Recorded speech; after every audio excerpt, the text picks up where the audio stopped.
The afternoon sun cast long shadows across the modest family compound in Kera village as Ibrahim Traoré sorted through his late father's belongings. 3 months had passed since his father's death, but Ibrahim had only now found the strength to face the personal effects that held so many memories. Ibrahim carefully folded his father's traditional boo-boo robes, each one carrying the essence of the man who had raised him with such firm principles. As he reached for an old wooden chest, his fingers brushed against something unexpected, a leather portfolio hidden beneath the false bottom. The portfolio felt heavier than it should have, weighted with secrets rather than mere documents. Ibrahim's hands trembled as he opened it, revealing papers written in French, official stamps and photographs he had never seen before. His father's younger face stared back at him from identification documents bearing the seal of the French colonial administration. Among the papers, Ibrahim found detailed reports written in his father's careful handwriting, documenting meetings, conversations, and activities of local independence leaders.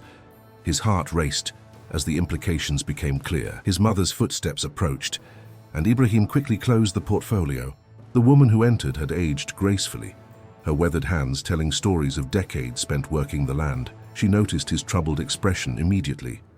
"Ibrahim, my son, what troubles you?" she asked in Moore, settling beside him on the woven mat. Her eyes caught sight of the leather portfolio in his hands. "Mama, what do you know about Papa's work before I was born?" Ibrahim asked carefully. He saw it immediately, a flicker of something between fear and resignation that she tried to hide. She was quiet for a long moment. "Your father was a complicated man, Ibrahim. He lived in complicated times." Her voice carried the weight of secrets long buried. "Mama, I need to know. Whatever Papa did, it's part of our family's story." His mother stood slowly, walking to the small window. "Your father came to me one night, many years ago, with tears in his eyes. He told me he had done things he wasn't proud of, things that had helped the French maintain their grip on our land.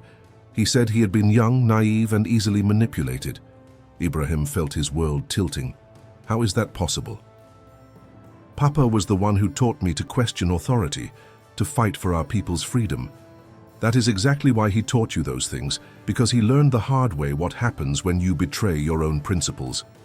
Ibrahim opened the portfolio again, reading more carefully.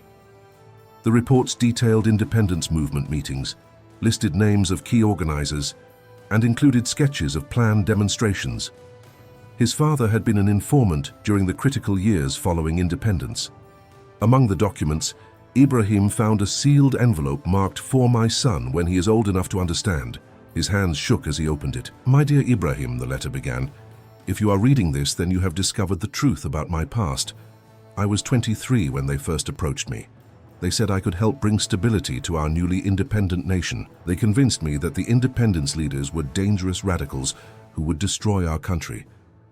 The letter described meetings in French offices, envelopes of money, and the gradual realization that he was betraying everything he claimed to believe in. "The day I met your mother was the day I decided to change.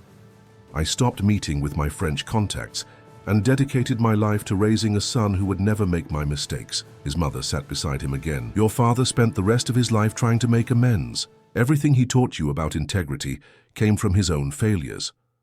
But how can I lead this country knowing my own father worked against its freedom? Because, my son, you are not your father's mistakes.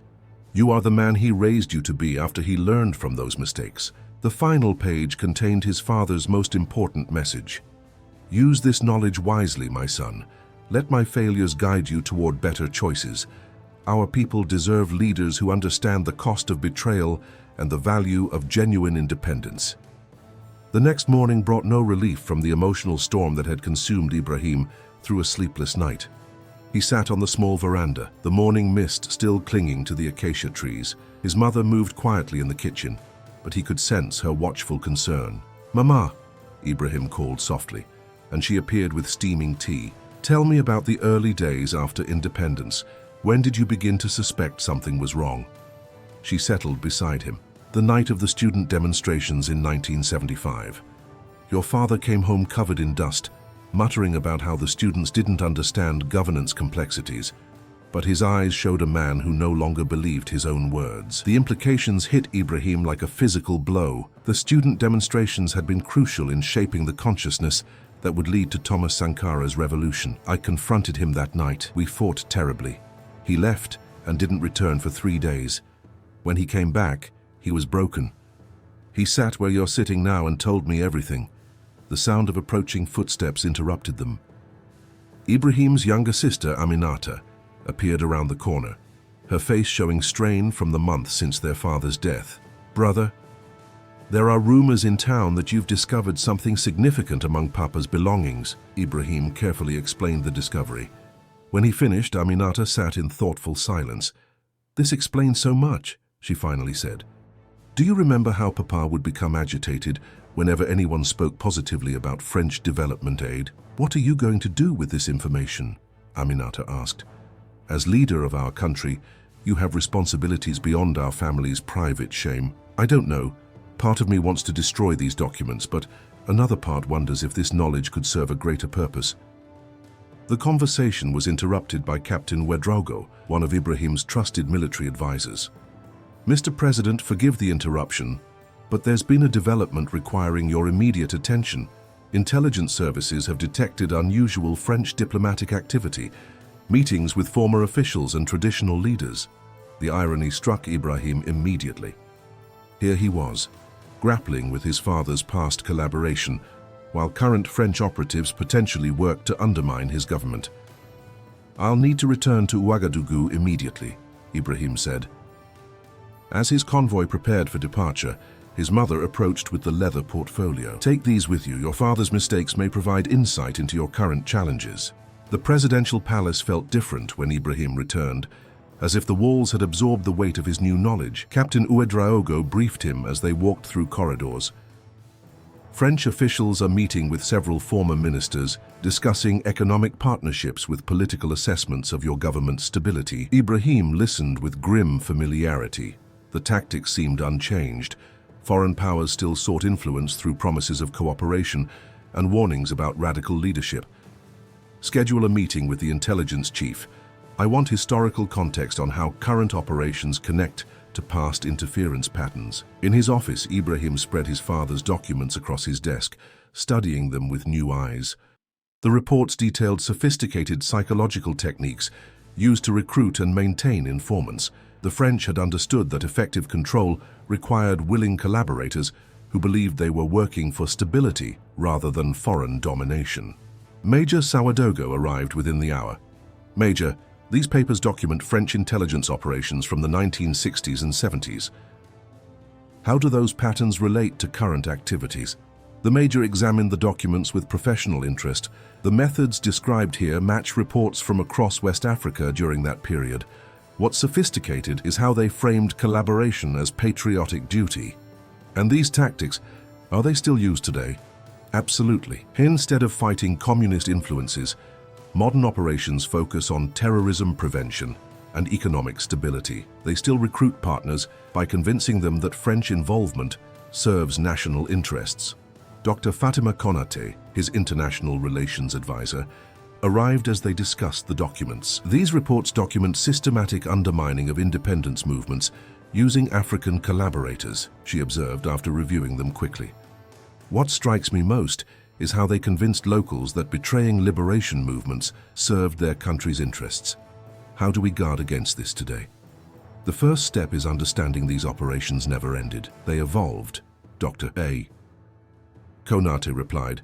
"Modern French policy still relies on local partners who believe they're serving their nations while actually serving French priorities. Current intelligence suggests similar psychological approaches with traditional leaders and former officials," Major Ouedraogo confirmed. "They frame opposition to your government as necessary for development and stability." Ibrahim felt his father's legacy pressing down. What if we used historical examples to educate people about foreign manipulation without revealing current operational details? "You mean using documents like these to show how colonial influence continued after independence?" Dr. Konate asked. "Exactly. These papers provide concrete evidence of how foreign powers used local collaborators to undermine African independence." Major Ouedraogo sensed his internal conflict. Historical education doesn't require identifying specific individuals. The methods matter, not particular names. But wouldn't that limit impact? Personal stories carry more emotional weight than abstract discussions. Dr. Konate leaned forward thoughtfully. You're suggesting redemption stories might be as important as manipulation stories. People need to understand how individuals can recognize mistakes and change course.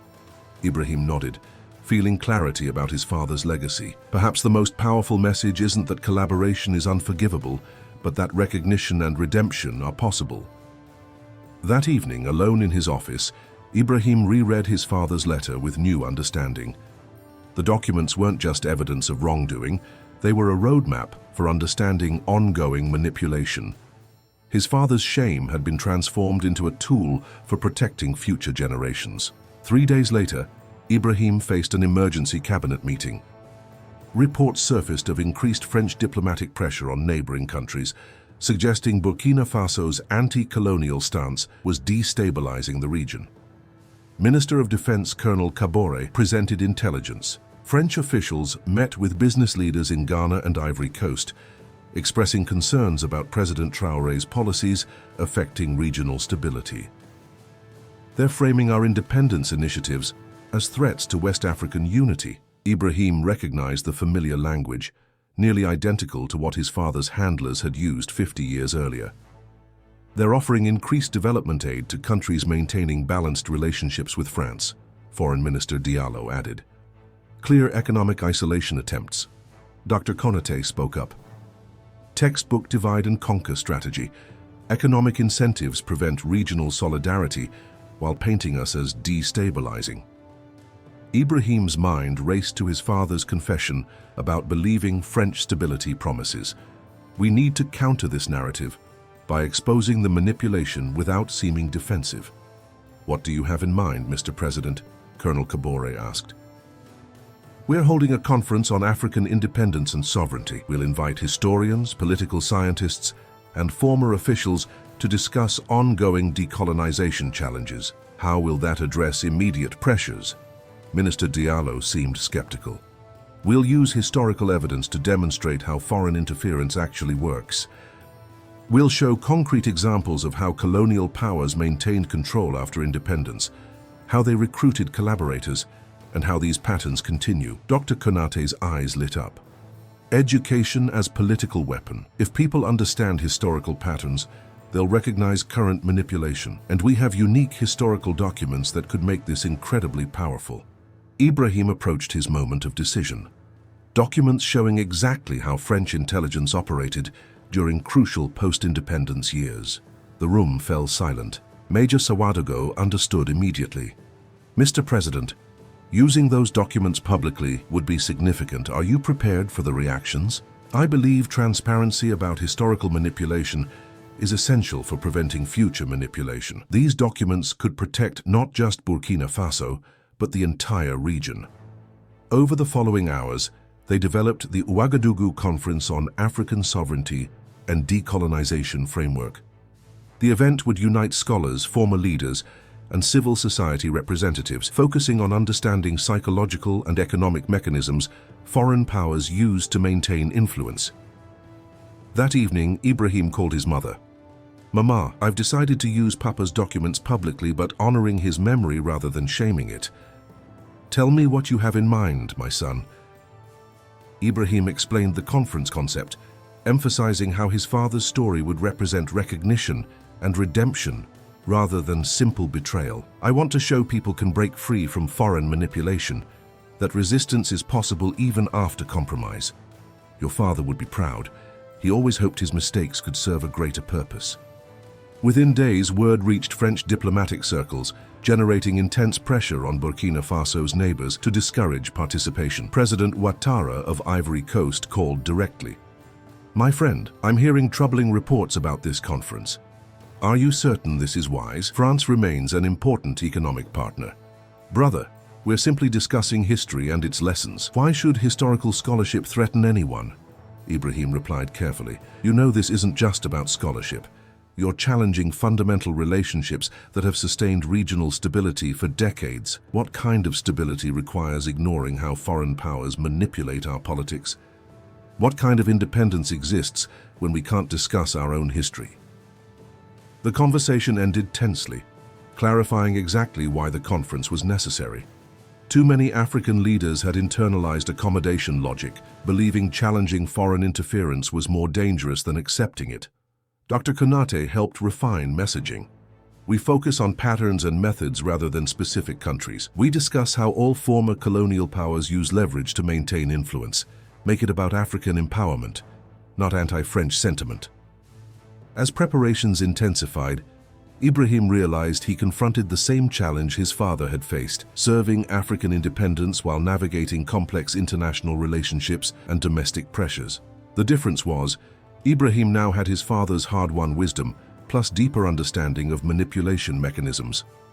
The Ouagadougou conference opened on a crisp November morning, with delegates from 37 African countries filling the university auditorium. International media had initially shown limited interest, but word of previously unseen historical documents drew reporters from major organizations worldwide. Ibrahim stood at the podium, looking out at former presidents, renowned historians, civil rights activists, and young scholars. His mother sat in the front row, her presence strengthening him as he prepared to share his father's story. We gather today not to relitigate the past, but to understand how historical patterns of foreign interference continue shaping contemporary African politics. True independence requires not just political sovereignty, but psychological and economic freedom from systems designed to maintain dependence. The afternoon session generated the most attention. Dr. Konate introduced personal testimonies, stories of collaboration and redemption, explaining that understanding foreign manipulation required examining individual experiences alongside systemic analysis. Ibrahim took the stage with his father's portfolio. I want to share a story that has shaped my understanding of foreign interference more than any academic study. It is my father's story, a man who fell victim to colonial manipulation but ultimately found strength to resist and dedicate his life to genuine independence.